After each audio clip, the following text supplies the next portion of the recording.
Compte rendu de la 87e réunion du Conseil des ministres, vendredi 17 février 2023.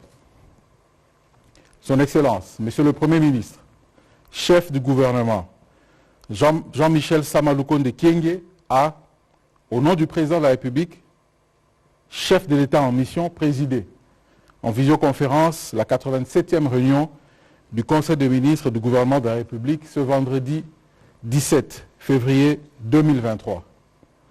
5 points étaient inscrits à l'ordre du jour, à savoir 1. Communication de son Excellence, Monsieur le Premier ministre, chef du gouvernement. 2. Point d'information. 3. Approbation d'un relevé des décisions du Conseil des ministres. 4. Examen et adoption des dossiers. 5. Examen et adoption des textes. 1. Communication du président de la République. La communication du Premier ministre, chef du gouvernement, a porté essentiellement sur 3 points, à savoir 1. Désencouragement du gouvernement au FARDC et à la CENI. Le Premier ministre a, au nom du président de la République et du gouvernement, réitéré ses encouragements aux forces armées de la République démocratique du Congo, FARDC, qui, face au non-respect par le Rwanda et son supplétif M23 de la feuille de route de Luanda, défendent vaillamment la patrie et l'intégrité territoriale. Il les a félicités pour leur bravoure allant jusqu'au sacrifice suprême dans l'accomplissement de leur mission sur les différents théâtres des hostilités. Au-delà des encouragements, il les a rassurés du soutien du gouvernement et de l'ensemble de notre peuple dans leur noble mission de défense de la patrie. Il a aussi rappelé la solidarité du gouvernement pour tous les compatriotes victimes de cette barbarie. Dans le même ordre d'idées, le Premier ministre a encouragé la Commission électorale nationale indépendante, CENI, qui a procédé au lancement des opérations d'enrôlement dans les 2 premières aires opérationnelles dans un contexte difficile. Il a salué les efforts consentis pour corriger les erreurs observées depuis le début du processus. Le Premier ministre a encouragé la CENI à capitaliser ses acquis et à lui réitérer la détermination du gouvernement à l'accompagner tant au plan financier que dans la sécurisation du processus. Il a enfin invité la population congolaise à s'enrôler massivement. Du mouvement de grève à l'enseignement supérieur et universitaire, le Premier ministre a exprimé ses vives préoccupations face à la résurgence des mouvements de grève observés dans le sous-secteur de l'enseignement supérieur et universitaire après les appels de certains syndicats pour l'année académique en cours que le processus de la mise en œuvre des accords est en cours d'exécution.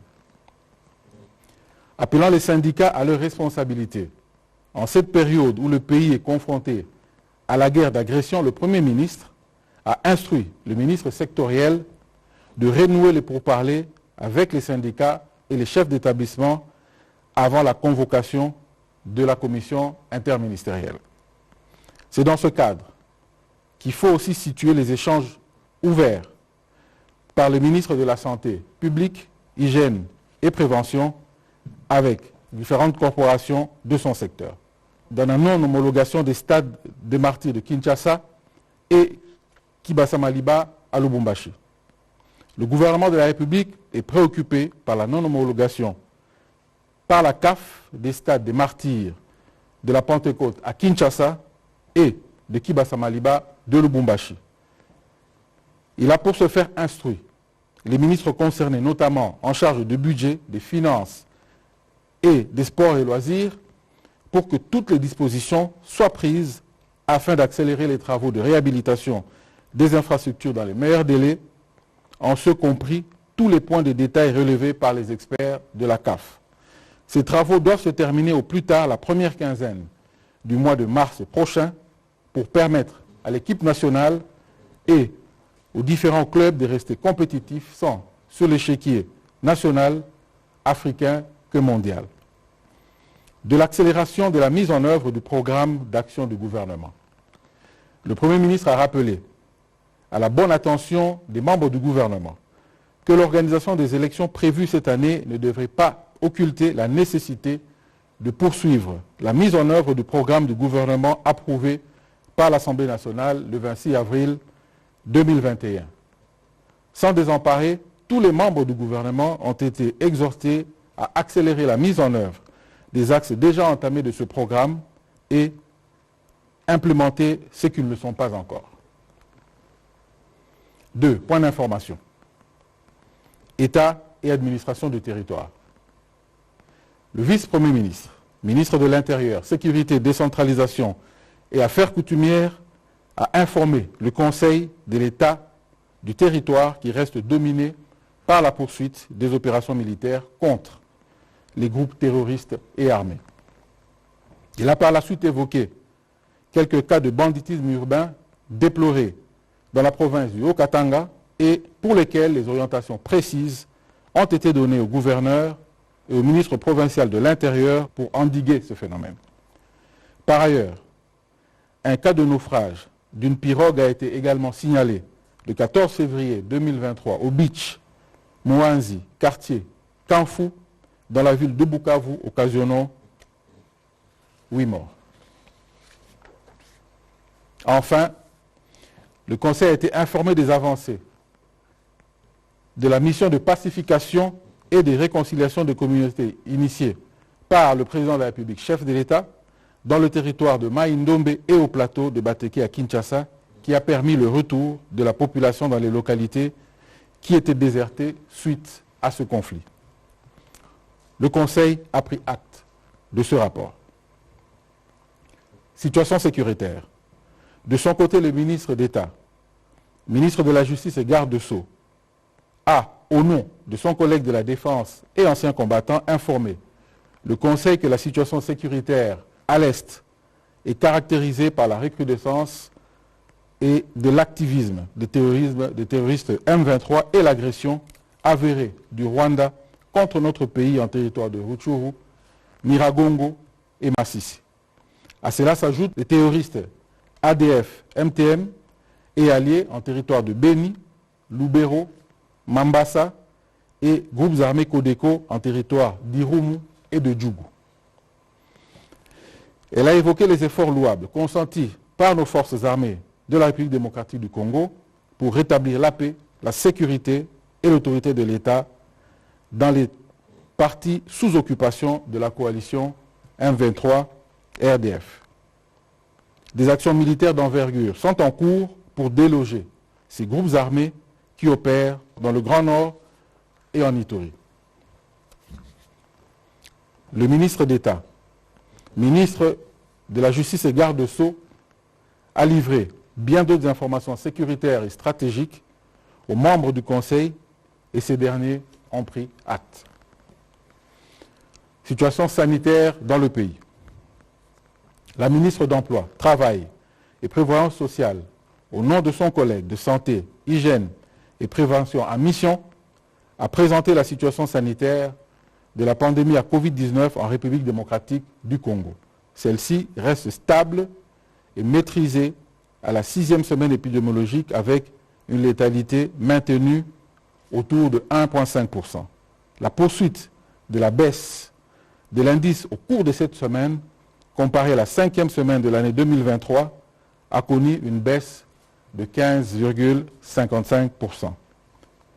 Aucun cas de décès n'a été enregistré. Malgré cette baisse importante des cas de contamination, le ministère de la Santé, Hygiène et Prévention a préconisé que la population continue à observer scrupuleusement les gestes barrières et à se faire vacciner. Le Conseil a pris acte de cette note d'information. Aménagement du parc à bois de Lukolela dans la province de l'Équateur. Le ministre ad intérim des Transports, voies de communication et de désenclavement, a présenté au Conseil la situation relative à l'aménagement du parc à bois de Lukolela dans la province de l'Équateur. Il a indiqué que dans le cadre des missions lui assignées par le législateur, à savoir la fluidité sur la chaîne de transport, les facilitations pour les procédures de l'import-export et l'assistance aux chargeurs, l'OGEFREM compte ériger ce parc à bois pour répondre aux préoccupations relevées par l'autorité provinciale consistant à encadrer l'exploitation des bois produits dans la province.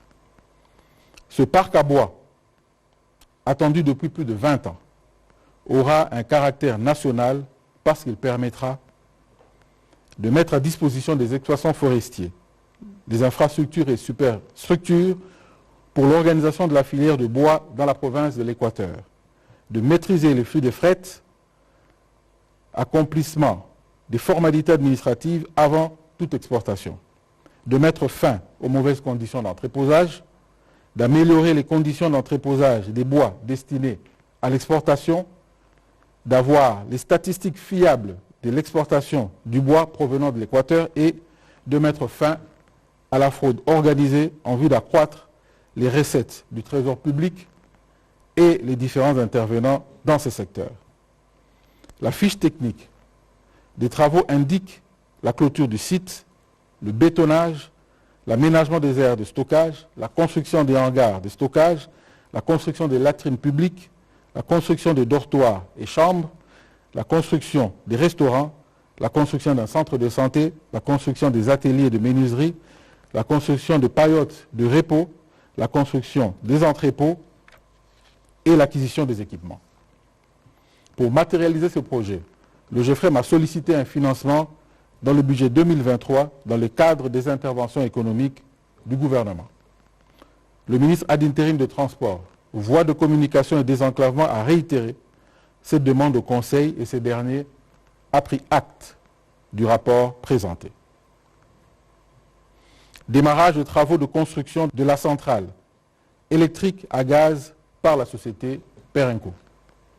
Le ministre des Hydrocarbures a présenté au Conseil le rapport circonstancié relatif au démarrage des travaux de construction de la centrale électrique à gaz de 250 MW par la société Perenco. À ce jour, a-t-il indiqué, Perenco a déjà entrepris la construction d'un réseau de gazoducs onshore d'environ 40 km pour collecter le gaz à partir des têtes de puits de production jusqu'au point central où se fera la compression avant la distribution à la clientèle. L'objectif est d'éliminer tout torchage d'ici la fin de l'année 2023. 3 protocoles d'accord ont été signés avec 3 entreprises qui ont manifesté leur intention d'acheter le gaz comme combustible pour les projets de production d'électricité à l'aide des centrales thermiques à gaz. Perenco est aussi en contact avec d'autres sociétés qui souhaitent acheter le gaz pour produire les engrais. Quant à la production d'électricité à l'aide du gaz, le ministre des Hydrocarbures a indiqué que Perenco n'a pas manifesté d'intérêt à ce sujet. Elle a préféré laisser cette tâche aux promoteurs indépendants pour ne s'occuper que de la production et commercialisation du gaz. Aussi, cherche-t-elle à tisser les relations commerciales d'achat de gaz avec des acteurs économiques possédant les garanties techniques financières robustes pour la réalisation de projets de production d'électricité.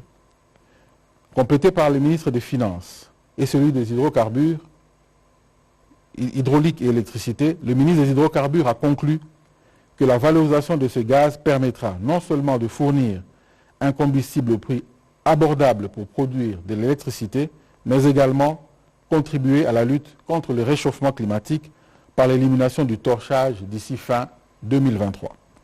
Le Conseil a pris acte de cette note d'information. Prochaine tenue à Kinshasa de la réunion de la SADC sur l'emploi et le travail.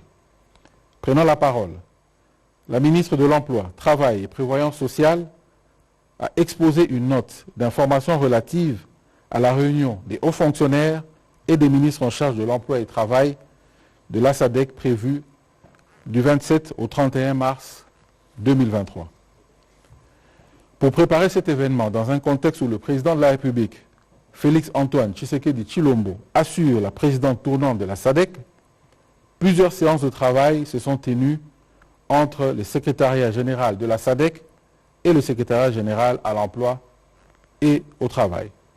Ces séances de travail ont abouti à l'adoption de l'ordre du jour transmis par la SADC, le choix d'un site adéquat pour la tenue des dites assises, la validation des lignes directrices et dispositions administratives protocolaires transmises par la SADC, l'élaboration d'un budget irrélatif.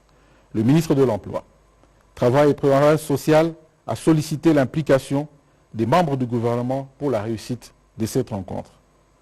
Le Conseil de ministres a pris acte de cette note d'information. Rapport sur les partenariats de la SNEL et des opérateurs du secteur privé pour la production de l'électricité. Faisons suite aux délibérations de la 83e réunion du Conseil des ministres. Le ministre des Ressources hydrauliques et de l'électricité a présenté au Conseil le rapport relatif au partenariat de la Société nationale d'électricité SNEL et des entreprises du secteur privé pour l'amélioration de la production de l'électricité en République démocratique du Congo. Il a signalé que la problématique qui sous-tend la question de partenariat de la SNEL et les entreprises du secteur privé est à la recherche des solutions pour résorber le déficit énergétique persistant dans le pays qui crée des incertitudes dans la production minière particulièrement et qui empêche la mise en œuvre de l'obligation légale du service public de l'électricité.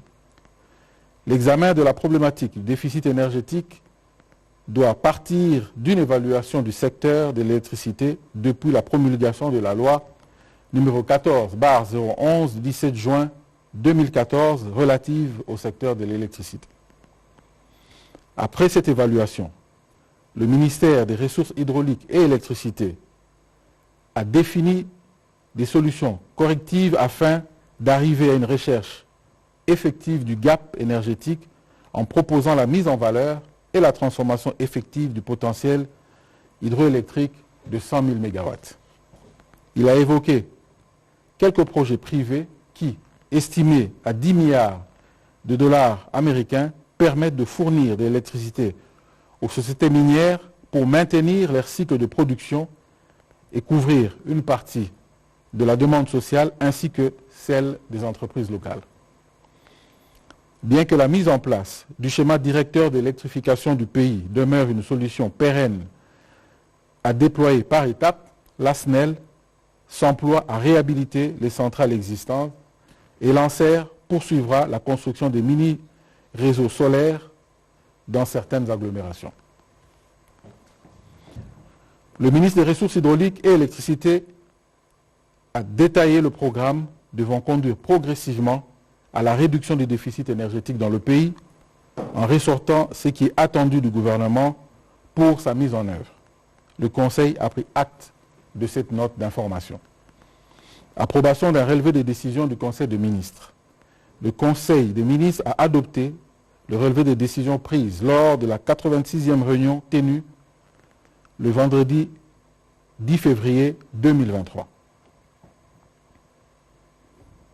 Examen et adoption de 4 dossiers.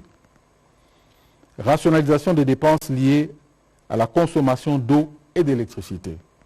Le ministre d'État, ministre du Budget, a présenté au Conseil le rapport de l'atelier sur la rationalisation des dépenses liées à la consommation d'eau et d'électricité par l'État qui s'est tenu du 6 au 8 février 2023 à Kinshasa. Il en ressort que cette catégorie de dépenses représente une part assez importante des charges communes. En 2022, elle a absorbé 5% des recettes du Trésor public. D'où la nécessité et l'urgence d'une gestion rationnelle afin de sauvegarder les ressources publiques et d'assurer l'efficience des sociétés prestataires pour le bien-être de la population. Face aux défis à relever, constatés à la suite d'un état des lieux rigoureux, les participants à ces travaux ont préconisé des mesures de rationalisation qui portent sur le plan légal et réglementaire, le plan de la facturation de la consommation d'eau et d'électricité, le plan de paiement des factures à charge de l'État. Concrètement, elle prévoit l'organisation d'une mission nationale de vérification et de contrôle de compteurs, des fichiers des instances officielles et ayant droit, la mise sur pied d'un comité de suivi et de contrôle de paiement de factures de consommation d'eau et d'électricité, la révision de l'arrêté ministériel numéro 003 sur l'éligibilité aux charges communes de l'État et enfin la numérisation de la direction générale de l'intendance et des crédits centralisés. Après débat et délibération, le Conseil a adopté ce dossier. Situation de finances publiques de janvier 2023. Le ministre des Finances a rendu compte au Conseil des ministres de la situation des finances publiques au 31 janvier 2023 et du déroulement de la mission technique du Fonds monétaire international qui a séjourné à Kinshasa du 8 au 14 février en vue de préparer la 4e revue du programme au titre de la facilité élargie de crédit. En ce qui concerne les recettes mobilisées du 1er janvier au 31 janvier 2023, elles sont de l'ordre de 1151 milliards de francs congolais contre une prévision de 1098 milliards de francs congolais, soit un taux d'exécution de 105% par rapport aux assignations budgétaires annuelles. Comparé à janvier 2022, l'augmentation est de 12%. Les dépenses se sont chiffrées à 1659 milliards de francs congolais, laissant un déficit de 496 milliards, occasionné principalement par les dépenses sécuritaires, les mises à la retraite ainsi que le fonctionnement. Il a été intégralement financé par les bons de trésor, les obligations du trésor et les appuis budgétaires des bailleurs. Face à cette évolution préoccupante des dépenses, en début d'année, le ministre a recommandé les mesures suivantes. La suspension, jusqu'à nouvel ordre, des paiements de la dette intérieure, hormis celles déjà engagées. Le ralentissement des dépenses de fonctionnement jugées non contraignantes, la limitation au strict minimum des dépenses effectuées en cash, le strict contrôle, au moins le mois de l'évolution de la masse salariale, le strict respect de la chaîne de la dépense et de la réduction des paiements par procédure d'urgence. S'agissant de la mission du Fonds monétaire international conduite par la chef de mission pour la RDC, Mme Mercedes Vera Martin, le ministre des Finances a indiqué qu'elle a permis de mettre à jour la clôture du cadrage macroéconomique de 2022, d'analyser les perspectives de 2023, de passer en revue les principales réformes structurelles et poursuivre les échanges sur les réformes. Sur la base des données économiques récentes, le FMI a revu à la hausse la croissance du PIB en 2022, passant de 6,6% à 8,5%.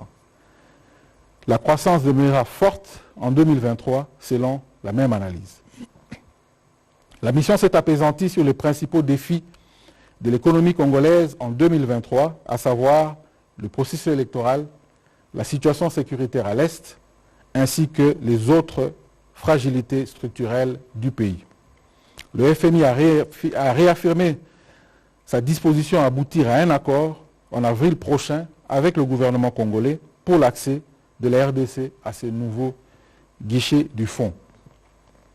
Le Conseil a adopté l'ensemble des mesures préconisées ainsi que le rapport du FMI, le rapport de mission du FMI. Politique agricole durable de la République démocratique du Congo. Le ministre de l'Agriculture a présenté au Conseil les grandes lignes de la politique agricole durable de la République démocratique du Congo. Cette politique vise à contribuer à la croissance de l'économie nationale et d'assurer durablement la souveraineté et la sécurité alimentaire et nutritionnelle des populations, d'augmenter les revenus des populations rurales, urbaines et périurbaines, de maintenir les conditions agroécologiques de la production agricole et d'adapter l'agriculture au changement climatique tout en préservant les forêts et les zones de tourbières. Le ministre de l'Agriculture a aussi souligné que ce document se conforme au plan national stratégique de développement PNSD et prend en compte les engagements sectoriels auxquels notre pays a souscrit. Cette politique agricole durable a en outre l'ambition d'inspirer les révisions des textes juridiques et réglementaires à venir, en particulier ceux qui compléteront ou pourront modifier la loi portant principes fondamentaux relatifs à l'agriculture du 24 décembre 2021. Pour sa matérialisation, 5 approches sont prévues. Il s'agit respectivement de approche renforcement des capacités, approche bonne gouvernance, approche inclusive et genre, approche territoriale accès au foncier et à l'eau, approche décentralisation et renforcement des chaînes de valeur. 12 actions prioritaires sont identifiées dans ce document. Une série de mesures incitatives et les soubassements juridiques y sont préconisés. Enfin, un cadre de suivi et évaluation est prévu comme un élément clé du succès de la mise en œuvre de la politique agricole durable, PAD en sigle. Après débat et délibération, ce dossier a été adopté. Situation du patrimoine immobilier du ministère des Affaires sociales, Action humanitaire et Solidarité nationale. Le ministre des Affaires sociales, Action humanitaire et Solidarité nationale a présenté aux membres du gouvernement l'état des lieux du patrimoine immobilier de son secteur.